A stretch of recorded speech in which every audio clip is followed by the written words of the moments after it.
मित्रांनो, पुन्हा एकदा तुमचं स्वागत आहे आपल्या 10,000 इंग्लिश वर्ड्स या सिरीजमध्ये, ज्या ठिकाणी आपण दररोज नवीन 25 इंग्लिश शब्द तुमच्यासाठी घेऊन येत असतो. बघा मित्रांनो, आजचा 30वा पार्ट आहे. याच्या पूर्वीची व्हिडिओज पाहण्यासाठी चॅनलच्या प्लेलिस्टमध्ये जाऊन त्या ठिकाणी पाहू शकता. बघा मित्रांनो, आपण काय करतोय की व्हिडिओच्या शेवटी फक्त मी मराठी शब्द विचारतोय तुम्हाला, त्याच्यासाठी इंग्लिश शब्द काय आहे आठवण्याचा प्रयत्न करायचा आहे, जेणेकरून तुमचा चांगल्या प्रकारे सराव होऊन जाईल. बघा मित्रांनो, पहिला शब्द तुमच्या समोर आहे रबिश, म्हणजे कचरा. रबिश म्हणजेच काय? कचरा. किंवा मूर्खपणाची जी बडबड असते, वटवट, त्याला सुद्धा काय म्हटलं जातं? रबिश. हे पण लक्षात ठेवा. पुढचा शब्द आहे बघा शेक, म्हणजे हलवणे. शेक म्हणजेच काय? हलवणे.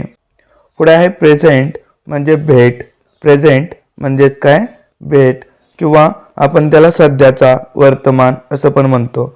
तसंच उपस्थित, त्याला पण प्रेझेंट असं म्हटलं जातं. हे पण लक्षात ठेवा. पुढे आहे बघा रेडी, म्हणजे तयार. रेडी म्हणजेच काय? तयार. पुढे आहे रूल, म्हणजे नियम. रूल म्हणजेच काय? नियम. पुढे आहे शॉल, म्हणजे असेल. शॉल म्हणजेच काय? असेल. पुढे आहे प्रेस, म्हणजे दाबणे. प्रेस म्हणजेच काय? दाबणे. पुढे आहे रिअल, म्हणजे खरे. रिअल म्हणजे काय? खरे, वास्तविक. पुढचा शब्द आहे बघा रिअल, म्हणजे खरे. रिअल म्हणजे काय? खरे. पुढे आहे रन, म्हणजे धावणे. रन म्हणजेच काय? धावणे. पुढे आहे शेप, म्हणजे आकार. शेप म्हणजेच काय? आकार. पुढे आहे प्रिटी, म्हणजे सुंदर. प्रिटी म्हणजेच काय? सुंदर. पुढे आहे रिअलाइज, म्हणजे समजणे, जाणीव होणे. रिअलाइज म्हणजे काय? समजणे. किंवा आणखीन एक शब्द आहे जाणीव होणे, हे पण लक्षात ठेवा. सॅड म्हणजे दुःखी. सॅड म्हणजेच काय? दुःखी. पुढे आहे शेअर, म्हणजे वाटणी करणे. शेअर म्हणजेच काय? वाटणी करणे. पुढचा शब्द आहे शेअर, म्हणजे वाटणी करणे. शेअर म्हणजेच काय? वाटणी करणे. प्राइस म्हणजे किंमत. प्राइस म्हणजेच काय? किंमत. पुढे आहे रिअली, म्हणजे खरोखर. रिअली म्हणजेच काय?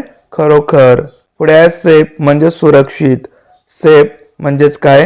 सुरक्षित. पुढचा शब्द आहे शी, म्हणजेच ती. ठीक आहे, एखाद्या मुलीसाठी आपण वापरतो. शी म्हणजेच काय? ती. पुढे आहे प्रिन्स, म्हणजे राजपुत्र. प्रिन्स म्हणजेच काय? राजपुत्र. पुढे आहे रिझन, म्हणजे कारण. रिझन म्हणजेच काय? कारण. पुढचा शब्द आहे बघा सेल. सेल म्हणजेच पाल, म्हणजे त्या जहाजाला लावलेले कापड आहे. ठीक आहे, काय म्हटलं जातं त्याला? सेल. तसंच मित्रांनो, प्रवास करणे याला सुद्धा, जहाजाने प्रवास करणे याला सुद्धा सेल असं म्हटलं जातं. जहाजाने किंवा बोटीने प्रवास करणे, लक्षात ठेवा. पुढे बघा, पुढचा शब्द आहे शिप, म्हणजे जहाज. शिप म्हणजेच काय? जहाज. तर बघा मित्रांनो, फक्त या ठिकाणी मी मराठी शब्द उच्चारतोय, तुम्ही आठवायचे. याच्यासाठी इंग्लिश शब्द काय आहे बघा. कचरा, हलवणे, भेट, तयार, नियम, असेल, दाबणे, खरे, धावणे, आकार, सुंदर, समजणे, दुःखी, वाटणी करणे, किंमत, खरोखर, सुरक्षित, ती, राजपुत्र, कारण, पाल आणि जहाज. तर अशा प्रकारे मित्रांनो आपण सराव सुद्धा करून घेतला. व्हिडिओ आवडल्यास लाईक करा, मित्रांमध्ये शेअर करा. Thanks for watching.